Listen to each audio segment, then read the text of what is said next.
Thank you.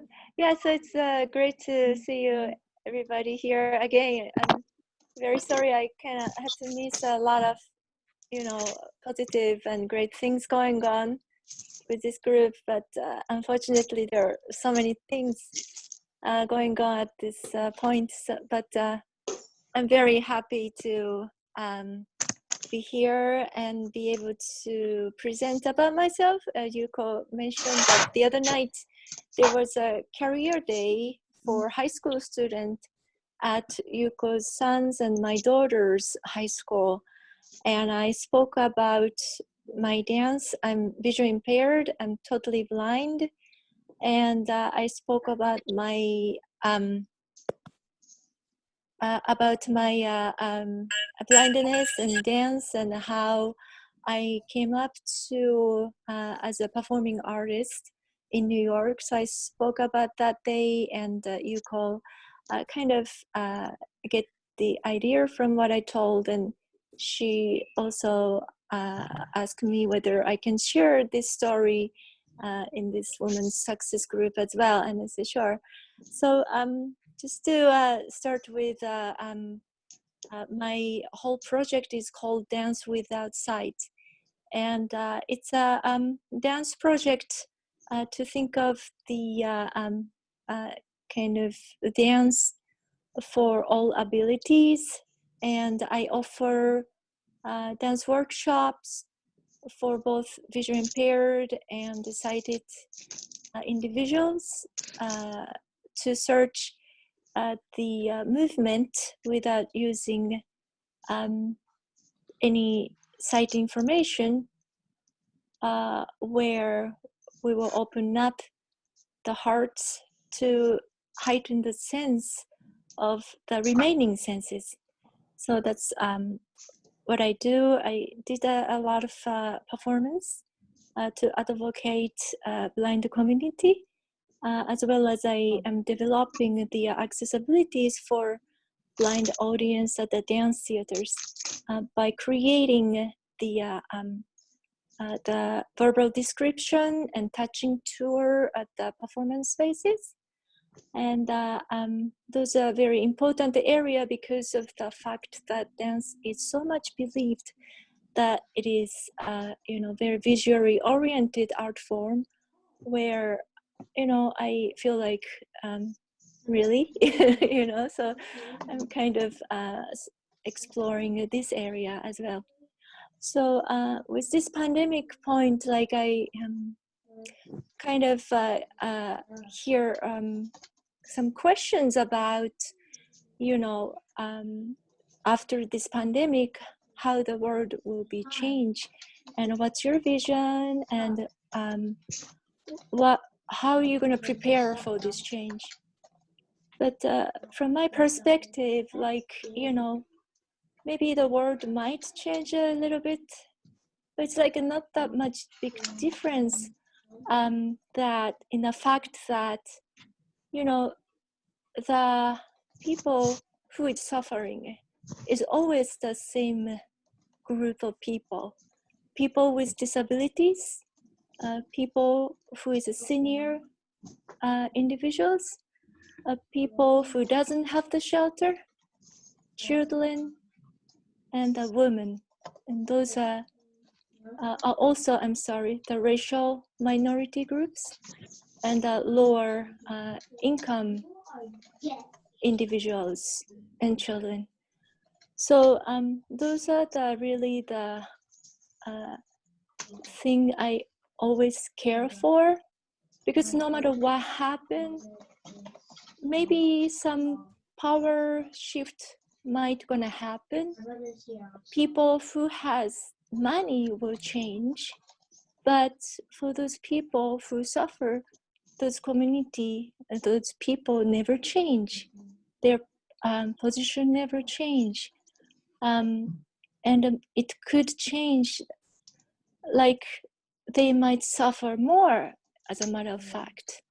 So I really care for those people, and it's always my heart how I can participate myself with what I do with those communities. And to think of my journey with dance after I lost my sight, it's really about focusing on what I can do instead of focusing on what I cannot do. So those are my seeking journey up to now, and I was trying to reflect that question into my dance. So let me just do a little bit of my biography part so that you will understand where I am coming from. So I'm from Tokyo, in Japan, and the time I was born with full sight. I don't have any family members who has eye issues or eye problems, and the starting point of my dance was when I was 4. I asked, I'm sorry, my mother took me to one of the classic ballet performance. I think it was like either Swan Lake or, you know, Cinderella or something. Really like all the young girls really fascinated with those beauty of the dance stage. And I was really fascinated with the magic on the what's going on the stage, and I really wanted to be part of that magic.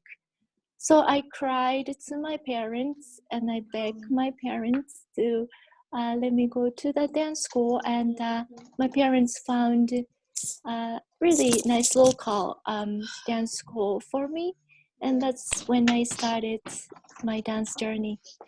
So I was a teenager, and then very last year of high school, I realized that half of my sight was deteriorating. I went to see many doctors, but they didn't find what's the cause of it. They found I started to have optic nerve atrophy, but they don't know what's going on, and they don't have the cure for this optic nerve atrophy, because the optic nerve is the CNS, the part of the brain cell, so it's hard to regenerate. So I had my very difficult teenager years just experiencing all of a sudden losing half of my vision. So half of my upper side of the eye field was gone, and I was seeing the lower bottom of my eye vision. So at that time, it was kind of difficult because, well, I had my mother and my brothers because my dad passed away early in a teenager year. But it seems like my mother felt like, she kind of blamed herself that loss of my vision.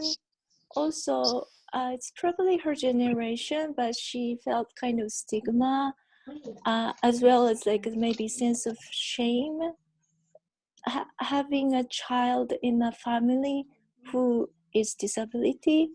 And we really kind of lost how we can address this, disability, and how I can prepare for the future, what outcoming. So, and also it was kind of difficult for me to find any kind of services in Japan. So I decided to study actually in United States after a couple of years after graduated high school in Japan, because I have heard that United States have more services and more open doors for people with disabilities. So, and I really wanted to always like kind of follow my passion for performing arts. I actually didn't have any interest for the other subjects, so I decided to come to United States, and I went to Boston. I was studying music at that time at the beginning, but then I came back to dance, and I came to New York because I realized that this is really something I continue to do in in my life. And I wanted to be in the environment I can challenge myself more, having a more professional education about dance. So I went to Mathgram School in Manhattan, and at the time, maybe a year passed in Manhattan. Uh, I realized that the rest of my sight started to getting less and less again. And this was very scary, the most fearful time. Again, I went back to the doctors. They didn't know what's going on. One of the doctors told me, oh, your optic nerve is really atrophying, and maybe the condition is not changing, but we see your eye field you're losing your eye field, and we don't know what's going on. We don't know what to do, but just please don't jump off the building and try not to commit suicide. And that's the kind of comment I got from one of my eye doctor, and I never forget that. This like very absurd things what was going on. And then so 6 months later, I started to realize I losing my sight again. 6 months later, one day I woke up and I look at my apartment and noticed that, oh wow, I don't see anything. So so my kind of shift started from that point.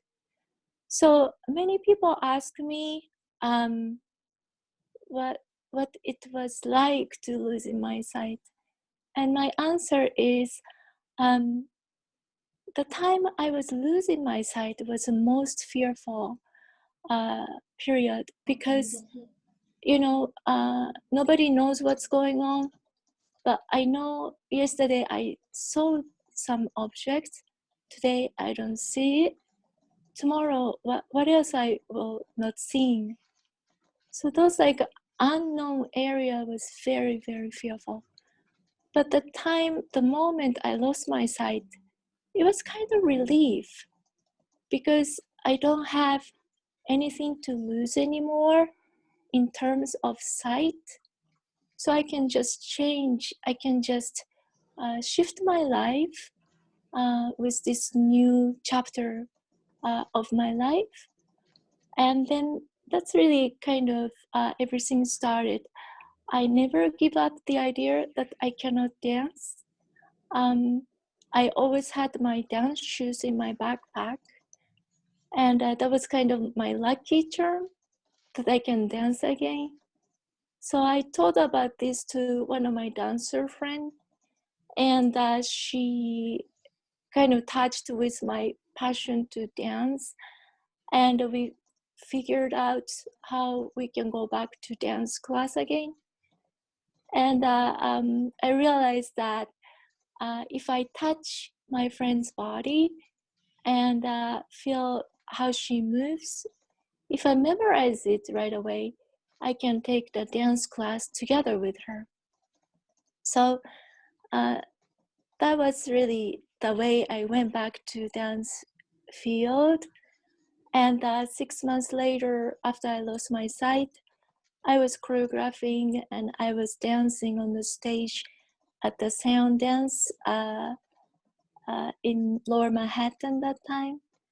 And that's how I really came back to the dance, and I started to perform by myself about since 10 years ago, because I realized that after I became totally blind, everyday life, like I have to depend on people, I have to ask my help, but on the stage I want to be completely independent.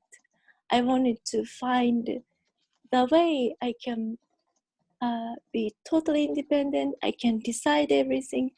I know where to move. I know where I'm going, and everything I do on the stage, I can decide that moment where to go. So that's why I started choreographing for solo pieces, as well as I started to advocate through the dance piece. And I started to teach dance for both visually impaired and for sighted people, so that I thought I can inspire something different, something we don't realize in a daily life. So that's a kind of short version of my very fast forward of my biography. Can I say something? Yeah, sure. Yeah. Thank you, Mana. Thank you for your sharing. Oh, thank you. And I really feel that when you are saying about yourself, and I really feel that there's peace, and I feel very warm. And thank you so much for your sharing.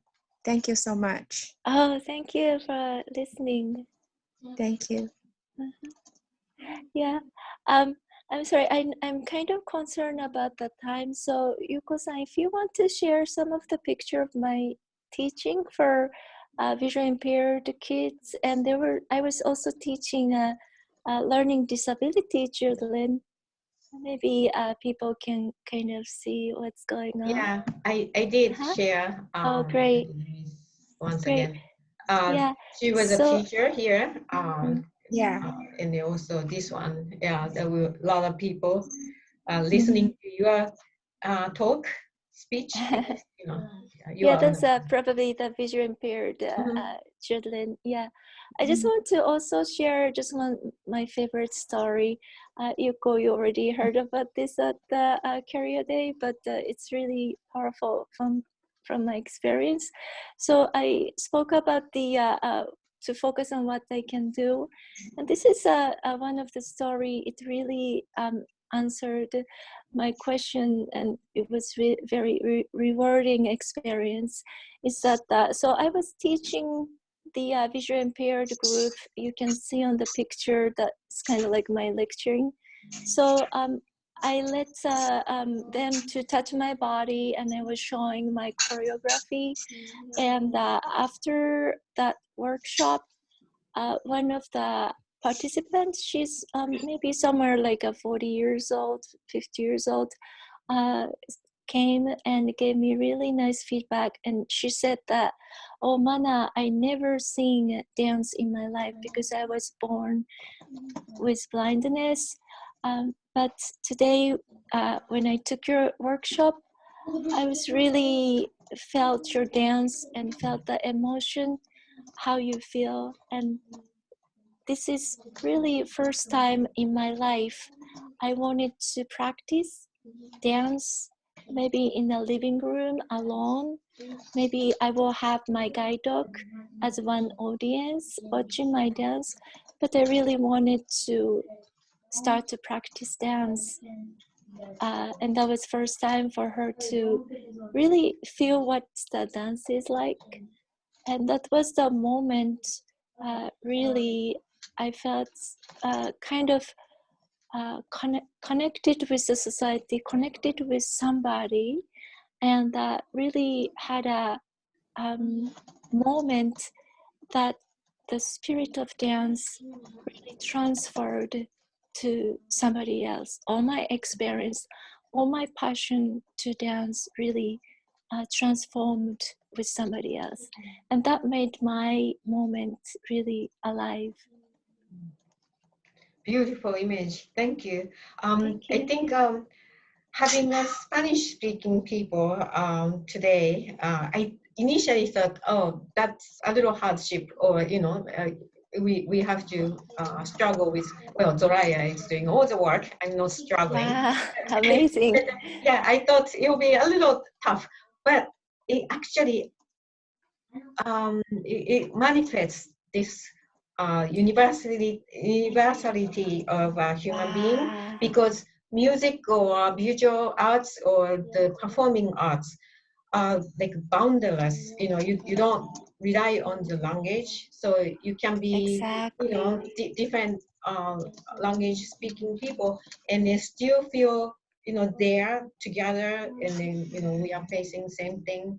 We are, you know, getting emotional at the same timing over same thing. It's actually, yeah, it's a good opportunity to have Spanish speaking community here and then struggle with language, and then look at you, you know, you are doing a dancing, you know, with like dance without sight. That's the really manifestation of you know, going beyond the language. It's beautiful image, I think. Yeah, exactly. It's revealing that, you know, the challenge is the opportunity for some next step. Right. Exactly. Yeah, yeah, yeah. Sí, mija. O sea, es tan valiente la que señorita, no sé, señora, no sé. Okay, I want to translate. She say, Mana, she's so strong. Puedes seguir hablando, tío. Sí, sabes que, o sea, es una excelente persona para que ella Mana, you are es so excellent person. joven, ¿no? Y And valió, o sea, ella está you caminando, are here. hace su In trabajo, spirit. hace el bien. O You sea, es have una here. bien buena para ella y para nosotros que nos dan, ¿no? Mana, you are an excellent experience. You are Nosotros nos here between desesperamos con us. algo que nos pasa, nos desesperamos. Sometimes Ahora, ¿cómo? Y ella es tan valiente. we ask why, how, but you are extremely strong woman. Oye, yo, o sea, esto me siento así And tan, I feel o sea, de bella, así, y so ella, toda esta experiencia de comfortable, ella. and you manage show like it's nothing, you know, show your experience with us, and she feels so comfortable, so confident. Gracias. No, she's speaking Spanish. One word. Poquito. Thank you for coming. I think we are gonna get cut off, but the next week, Gracias por come todo. again. Yeah. Todos los martes estamos aquí, que ya mismo se acaba. Y Yeah, gracias. And it's doing a session next week, so. All right. Yeah. Buenas See you next noches. week, Thank you for guys. coming, and